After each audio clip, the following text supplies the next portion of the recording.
On this episode of The Exchange, we talk to the regional head of Greenpeace and the vice president of LinkedIn, both calling for radical action to save the planet.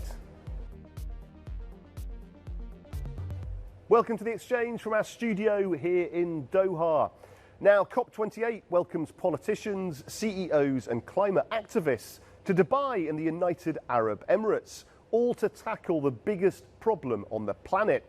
Well, the pressure is greater than ever. According to the United Nations, COP28 UAE is a prime opportunity to rethink, reboot and refocus the climate agenda.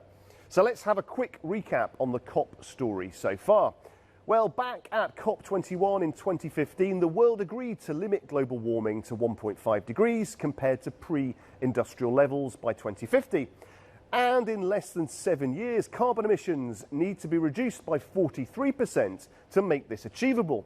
Well, most scientists now agree that we're unlikely to hit this target. But at COP28, heads of state and senior government leaders will meet over 70,000 delegates to coordinate a new worldwide push for action. Bold intentions from the politicians and business leaders. But what do the activists think? Greenpeace has been at the forefront of environmental activism for 54 years. Its network of 15,000 volunteers now spans 55 countries. Well, I caught up with their executive director for the Middle East and North Africa, Hiwa Nakat, and I started by asking her how COP28 is inspiring more action and less talk from politicians. So far, it's been talks. We need them to act with greater urgency. As I said, this is a very important COP for various reasons. First, this COP marks the conclusion of the first global stocktake.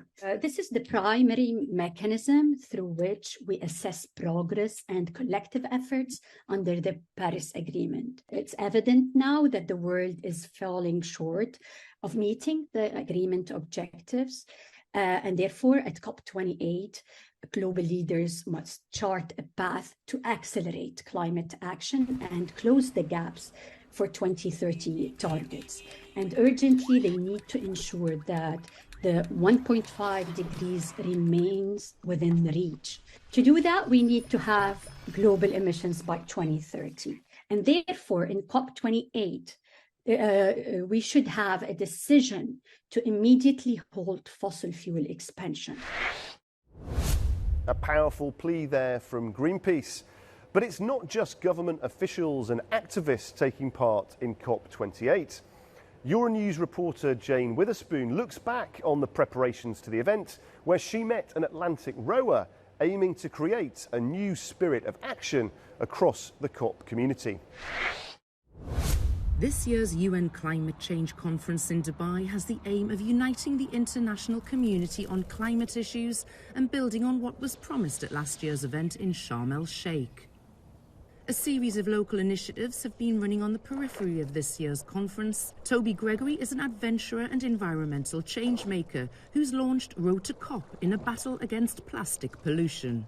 Between 60 and 90% of the pollution that gathers on our shoreline around the whole region, in fact the whole world, is made up of plastic. So we're going to row around the coastline of the UAE. It will take about 2 months, and in that time we'll be giving the boat over to CEOs, to school teachers, to students, to everyone really who cares about the planet. This is Expo City, Dubai, the site for this year's event, which is expected to welcome around 70,000 delegates, world leaders and heads of state.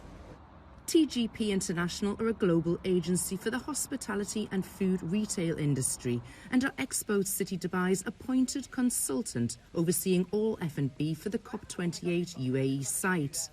They're committed to supporting the global sustainability agenda and stress the importance of the food and beverage industry's roles in addressing climate change. At TGP International, we're looking into collaborating with several stakeholders such as local suppliers, local communities and government bodies to ensure not only the sustainable initiatives are effectively implemented, but also communicated to an environmentally conscious clientele. As the UAE welcomes the world to COP28, all eyes will be on it uniting together to deliver actionable solutions to the global climate crisis.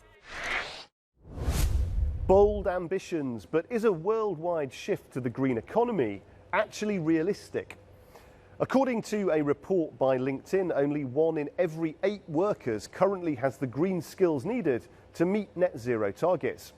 I spoke to LinkedIn's Vice President of Global Public Policy, Sue Duke, about what she sees as much needed radical reform across the jobs market.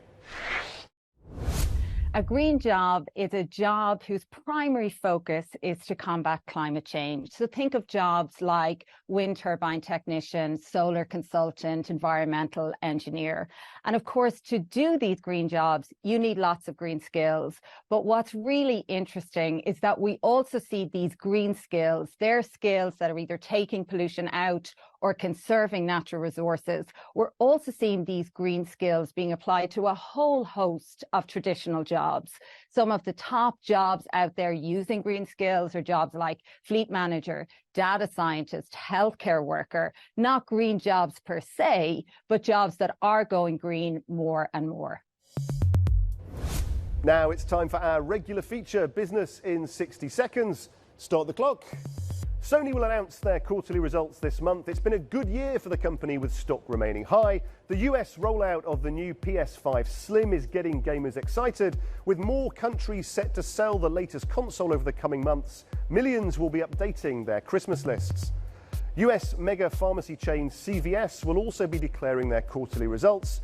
The chain has had a mixed year with some strong results, but staff have also raised concerns about the long working hours required to meet consistently strong demand for pharmaceutical products. Stability is the watchword for analysts who will be hoping for positive news to relieve the symptoms of a challenging period. And Starbucks will be hoping for an energizing set of results this month. The coffee giants have grown from strength to strength throughout 2023, with stock remaining high throughout. The company is also celebrating the 20th anniversary of its flagship product, the pumpkin spiced latte.